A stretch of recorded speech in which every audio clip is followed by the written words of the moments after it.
Hi friends, welcome to Abhi relax time. எல்லோரும் எப்படி இருக்கீங்க? நல்லா இருப்பீங்கன்னு நம்புகிறேன். இன்றைக்கி நீங்கள் மார்னிங் ரொட்டீன் ஒர்க்கை பார்த்துட்ருக்கீங்க. எந்திரிச்சோன்னே ஒரு டீயை போட்டு குடித்தாதான் நமக்கு மைண்டு ஃப்ரெஷ் ஆகும். யார் நம்ம மைண்டுக்குள்ளே இப்படி ஒரு விஷயத்தை புகுத்துறதுன்னு தெரியலங்க. மார்னிங் எந்திரிச்சோன்னே டீ குடிக்கிறது அப்படிங்கிறது நமக்கு ரெகுலர் ஒர்க் ஆகிடுச்சு. இப்போது ஒரு நாள் கூட அதை கேப் விட முடியல. சோட்டுக்கும் சோனாக்கும் சாப்பாடு ரெடி பண்ணிகிட்டு இருக்கேன். காலையில் அவங்க சாப்பாடு வச்சுட்டு அவங்க பாட்டு வெளியில் போய் படுத்துருவாங்க. அதுக்கப்புறம் நம்ம டிஸ்டர்ப் பண்ண மாட்டாங்க, நம்ம வேலையை செய்யலாம். இன்றைக்கி சமையல் முருங்கைக்கீரை சாம்பார். முருங்கைக்கீரை சாம்பார் என்னுடைய ஃபேவரேட்டு. அதனால் இன்றைக்கி முருங்கைக்கீரை சாம்பார் வச்சேன்னு சொல்லிட்டு அதுக்கான வேலைகள் செஞ்சாச்சு. சாம்பாருங்கிறது நமக்கும் ஈஸியாக வேலை முடிஞ்சிடும். எல்லாமே ஒரே வேலையாக குக்கரில் எல்லாத்தையும் வச்சு போட்டு விசில் வச்சா சாம்பார் ரெடி ஆயிரும். நான் வைக்கிற முருங்கைக்கீரை சாம்பார் எங்கள் வீட்டில் எல்லாருக்குமே பிடிக்கும், விரும்பியும் சாப்பிடுவாங்க. அதனால் இது நான் அடிக்கடி சமைக்கிறது உண்டு. முருங்கைக்காய் நிறைய வாங்கிட்டு வந்திருந்தாங்க. அதனால் சரி அதை குட்டி குட்டி பீஸாக கட் பண்ணிவிட்டு ஃப்ரிட்ஜுக்குள்ளே வச்சிடலான்னு சொல்லிட்டு கட் பண்ணி டப்பியில் போட்டு ஃப்ரிட்ஜுக்குள்ளே வச்சாச்சு. நம்ம வீடியோவை இப்போ தான் ஃபஸ்ட் டைம் பார்க்குறீங்க அப்படின்னா மறக்காமல் சப்ஸ்கிரைப் பண்ணி வச்சுக்கோங்க.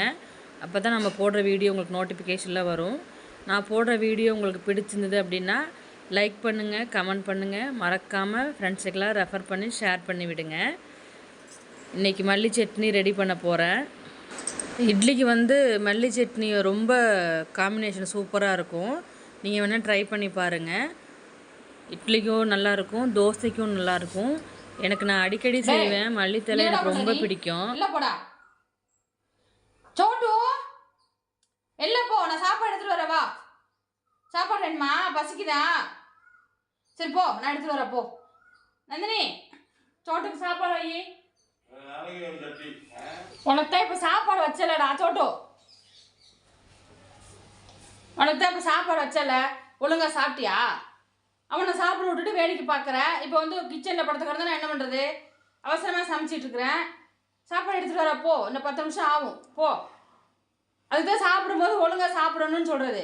விட்டு கொடுக்குறவராம்மா, இவர் ரொம்ப நல்லவர். இவர் சோட்டுக்கு பசி வந்துருச்சு போல், உள்ளே வந்துட்டான். சாப்பாடு வைக்கும்போது அவன் சரியாகவே சாப்பிட மாட்டேங்கிறாங்க. சோனாக்கு விட்டு கொடுத்துட்டு இவன் வந்துடுறான். சீக்கிரமே பசிக்க மாட்டேங்குது. நம்ம பின்னாடியே நின்றுட்டு இருப்பான்.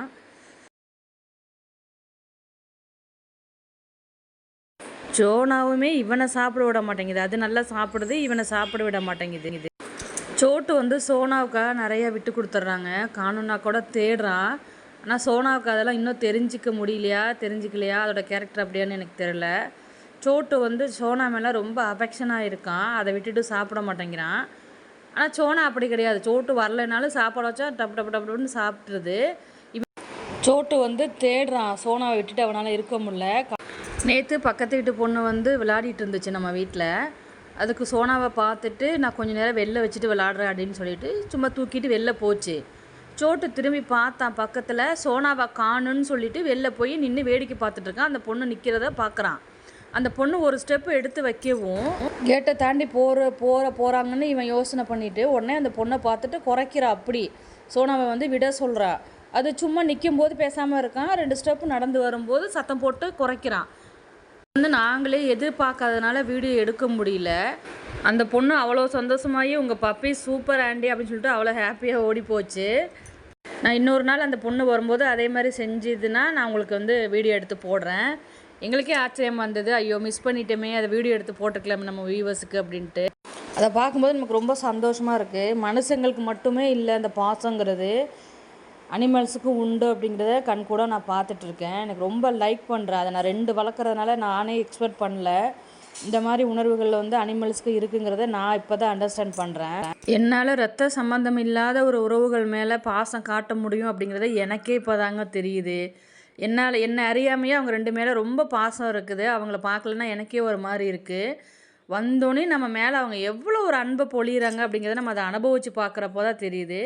உங்களுக்கும் வாய்ப்பு கிடச்சிதுன்னா கண்டிப்பாக இந்த மாதிரி ஒரு செல்லப்பிராணி வளங்க. ஆல்ரெடி நீங்கள் வளர்த்துட்ருக்கீங்க அப்படின்னா அது எதன் மாதிரி வளர்க்குறீங்க, அது உங்களுக்கு மேலே எவ்வளோ அஃபெக்ஷனாக இருக்குது அப்படிங்கிறத எனக்கு கமெண்டில் சொல்லுங்கள். சோட்டு ரொம்ப பொசசிவ்னஸ்ஸாக இருக்காங்க. அவனை எடுத்து நம்ம சோனாவை எடுத்து மடியில் வச்சுக்கிட்டோம் அப்படின்னா சோட்டுக்கு அவ்வளோ கோவம் வருது. கிட்ட நம்மளை பெராண்டு எடுத்துடுறான். அவளை இறக்கி விட்டுட்டு என்னையும் சேர்த்து தூக்கு அப்படின்னு சொல்லிட்டு. ஒரு பப்பீஸ் வளர்த்துருந்தா எனக்கு இந்த அளவுக்கு அனுபவம் கிடைக்குமான்னு எனக்கு தெரில. 2 வளர்க்குறதுனால இப்போ என்னோடய மனசு ரொம்ப ஹாப்பியாக இருக்குது இதை பார்க்குறதுக்கு. நமக்கு எவ்வளோதான் மனசுக்குள்ளே வெறுப்பு கஷ்டங்கள் எல்லாம் இருந்தாலும் இந்த 2ம் பண்ணுற சேட்டையை பார்க்கும்போது எனக்கு எல்லாமே மறந்து போயிடுது. அவ்வளோ ஹாப்பியாக நான் ஃபீல் பண்ணுறேன்.